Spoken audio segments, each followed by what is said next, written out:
Sébastien Henrard, bonjour. Bonjour. Tu es, comme moi, à l'honneur d'être présent aujourd'hui à cette formidable journée Neurodif TDAH Partout Pareil avec Russell Barclay.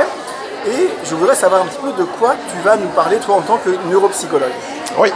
Donc oui, effectivement, c'est un honneur d'être ici dans cette journée internationale sur le TDAH. Donc on va partager avec Russell Barclay. Et l'idée aujourd'hui pour moi, ça va être de présenter tout ce qui est la démarche neuropsychologique dans le cadre du TDAH.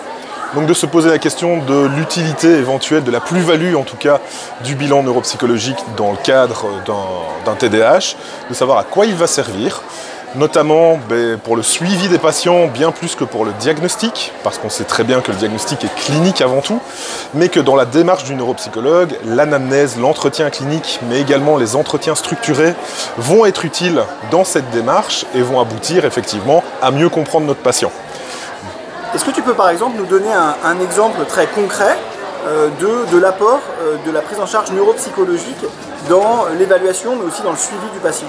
Oui, donc l'idée du bilan neuropsychologique, ça va être de bien connaître au final les compensations du patient. C'est-à-dire que face à une épreuve particulière, qu'est-ce qu'il arrive à mettre en place au vu du retentissement du TDAH dans le cadre de cette évaluation en face à face. L'idée étant vraiment de voir quels sont les mécanismes, quelles sont les ressources qu'il a à sa disposition pour réussir les tâches qu'on lui propose dans un milieu vraiment artificiel. C'est-à-dire en face à face, dans des endroits plus ou moins calmes, sur des tâches qui ne représentent pas du tout au final ce qui se passe dans une classe ou à la maison. Donc l'idée c'est de voir quels sont les mécanismes de compensation, quels sont les types d'erreurs éventuelles qu'il va aussi commettre sur ces tâches, bien plus que de viser des scores pour aboutir à un pseudo-diagnostic qui au final n'est pas très efficace. Et en termes ensuite de prise en charge, donc une fois que là, cette évaluation est faite, en termes de prise en charge, est-ce que tu peux nous donner des exemples concrets de l'apport de la neuropsychologie pour les enfants ou les adultes d'ailleurs souffrant d'un TDAH? Donc à partir du bilan justement, c'est de voir quelles sont les capacités du patient, quelles sont ses capacités de compensation pour pouvoir l'accompagner et mettre en place des stratégies basées sur ses capacités pour voir un petit peu comment il va pouvoir au final fonctionner au quotidien au mieux pour diminuer le retentissement de son trouble. Donc très concrètement, c'est d'essayer de trouver les stratégies les plus efficaces vraiment dans la vie de tous les jours, de manière écologique, pour mieux gérer l'étude par exemple, mieux gérer les devoirs, ou encore d'être capable de trouver des stratégies pour lui permettre de se focaliser en classe.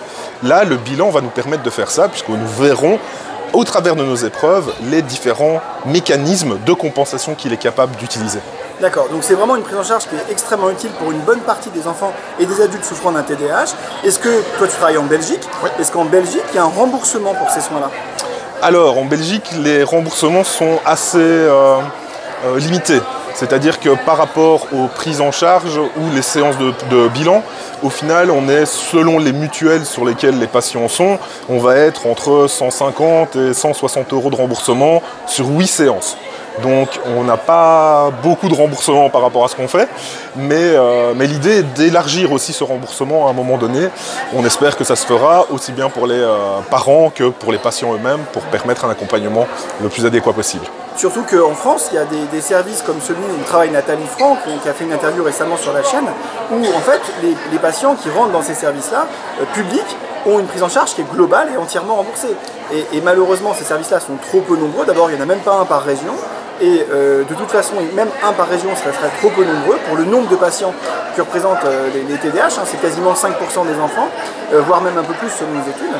Donc la prise en charge libérale, elle est finalement indispensable et je pense, je ne sais pas si c'est ton avis, qu'elle devrait être remboursée. Oui, effectivement, je pense que les parents seraient déjà mieux accompagnés, on aurait moins de délais d'attente parce qu'on entend souvent des parents dire voilà, j'ai des rendez-vous dans 1 an et demi, voire 2 ans, effectivement, parce que les délais sont trop longs et pour certains autres, effectivement, c'est le coût qui les freine.